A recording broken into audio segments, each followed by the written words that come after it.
নমস্কাৰ অন্য এটা ব্লগলৈ আপোনালোকক স্বাগতম জনাইছোঁ। সৰুতে আপোনালোকে ভাবিছিলেনে? মই ভাবিছিলোঁ যে আমাৰ দুখনেই দেশ, এখন আমাৰ দেশ আৰু আনখন বিদেশ। যদি আমি পৰুৱা খাওঁ তেতিয়াহ'লে সাঁতুৰিব পাৰে, আৰু কাৰোবাৰ মূৰত যদি মূৰটো খুন্দা খায় তেতিয়াহ'লে শিং গজে, আৰু যদি দুবাৰ খুন্দা মাৰি দিওঁ তেতিয়াহ'লে শিং নগজে। টিভিটোৰ পিছফালে মানুহ থাকে। বেয়া কৰালেহে ল'ৰা ছোৱালী হয়। আই লাভ ইউ এটা বহুত বেয়া শব্দ, যোনটো আমাৰ পিছে পিছে যায়। এনেকুৱা অসহ্য কথা আমি ভাবিছিলোঁ। আৰু আজিকালি ল'ৰাবোৰ ইমানেই এডভান্স যে সিহঁতে আজিকালি আমাকে শিকাব। আৰু এতিয়া অৱশ্যে সেইবোৰ কথা ভাবি থাকিবলৈ কাৰো সময় নাই। সৰু বাচ্চা সৰুৰ পৰাই হাতত মোবাইল ল'ব, টিকটক চাব, তাৰপিছত তেনেকৈ চাওঁতে হঠাৎ ডাঙৰ হ'ব, 3 বছৰৰ পৰা স্কুল যাব, নহয় জানো? বাৰু যি কি নহওক, আজি মোৰ ব্লগটোত মই এড কৰিম 2022 চনৰ কিছুমান ভিডিঅ' ক্লিপ, য'ত তেতিয়া মোৰ বেটী জন্ম হোৱা নাছিলে। 2022 চনত মোৰ মই প্ৰেগনেণ্ট আছিলোঁ।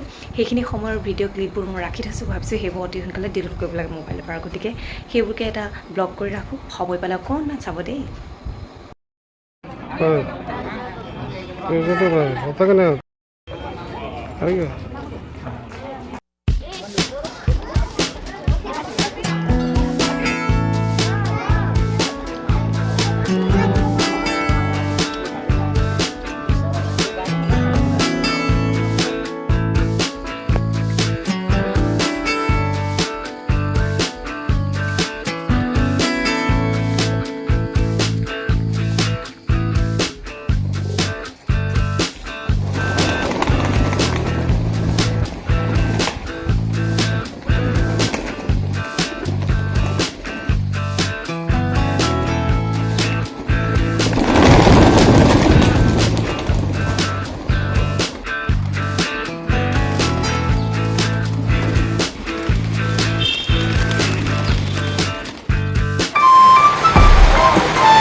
কিছুমান দুখ কষ্টই আমাক কেতিয়াও নকন্দুৱায়।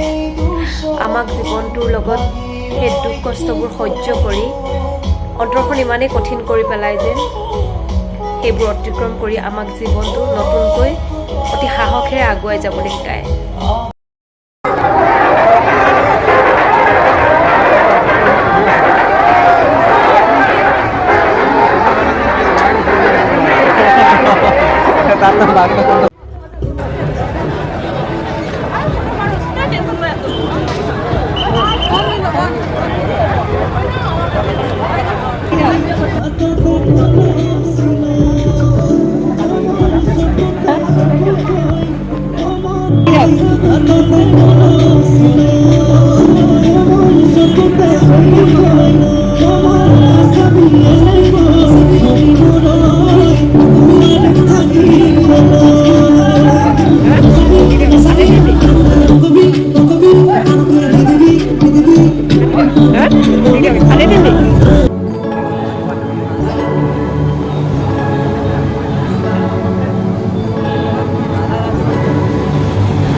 সকলোবোৰ স্বীকাৰ কৰি লোৱাৰ নামেইতো জীৱন।